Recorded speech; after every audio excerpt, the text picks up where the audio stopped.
বিনা মেঘে বজ্রপাতের মতো হঠাৎ করে এশিয়া কাপের স্কোয়াড ঘোষণা করেছে বাংলাদেশ ক্রিকেট বোর্ড।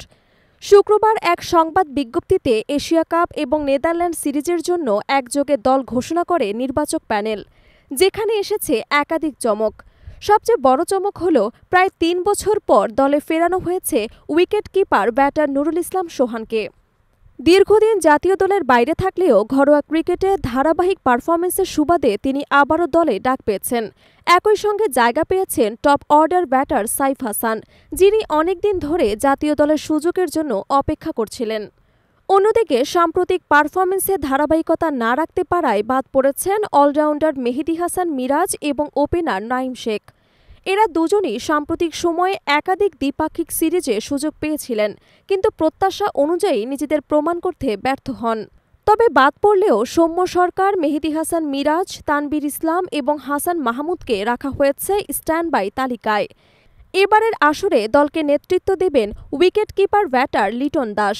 তার সঙ্গী হিসেবে টপ অর্ডারে থাকছেন তানজিদ হাসান তামিম, পারভেজ হোসেন ইমন এবং সাইফ হাসান। মিডল অর্ডারে দলের ভরসা হিসেবে থাকবেন তাওহিদ হৃদয়, যিনি সময় ভালো-মন্দ মিলিয়ে এখনও আস্থার প্রতীক হয়ে আছেন।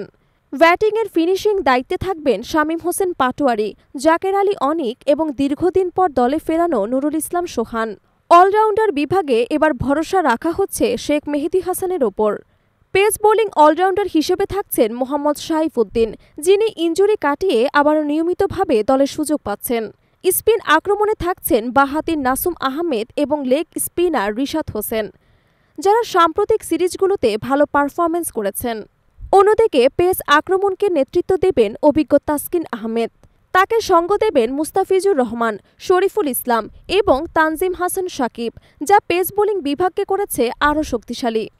এক নজরে বাংলাদেশ দলের স্কোয়াড: লিটন কুমার দাস, তানজিদ হাসান তামিম, পারভেজ হোসেন ইমন, সাইফ হাসান, তাওহিদ হৃদয়, জাকের আলী অনিক, শামীম হোসেন পাটোয়ারি, নুরুল হাসান সোহান, রিশাদ হোসেন, শেখ মেহেদী হাসান, মাসুম আহমেদ, তাসকিন আহমেদ, মুস্তাফিজুর রহমান, শরীফুল ইসলাম, তানজিম হাসান সাকিব এবং মুহাম্মদ সাইফুদ্দিন।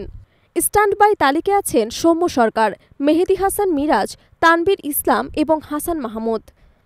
এবারের এশিয়া কাপে বাংলাদেশ নিজেদের প্রথম ম্যাচ খেলবে ১১ সেপ্টেম্বর হংকংয়ের বিপক্ষে। এরপর ১৩ সেপ্টেম্বর মুখোমুখি হবেন শ্রীলঙ্কার এবং ১৬ সেপ্টেম্বর আফগানিস্তানের বিপক্ষে মাঠে নামবেন লিটন বাহিনী। শক্তিশালী এই স্কোয়াড ঘোষণার পরেই টুর্নামেন্টে বাংলাদেশ কতদূর যেতে পারবে সেটি এখন ক্রিকেট প্রেমীদের আলোচনার বিষয়। কারণ সবশেষ কয়েকটি আসরে ভালো শুরু করলেও ধারাবাহিকতার অভাবে টাইগাররা অনেক দূর এগোতে পারেনি। তবে নির্বাচকদের আস্থা এবার নতুন মুখদের ওপর, যারা সুযোগ কাজে লাগাতে পারলে বাংলাদেশকে এশিয়া কাপে চমক দেখাতে সাহায্য করতে পারে।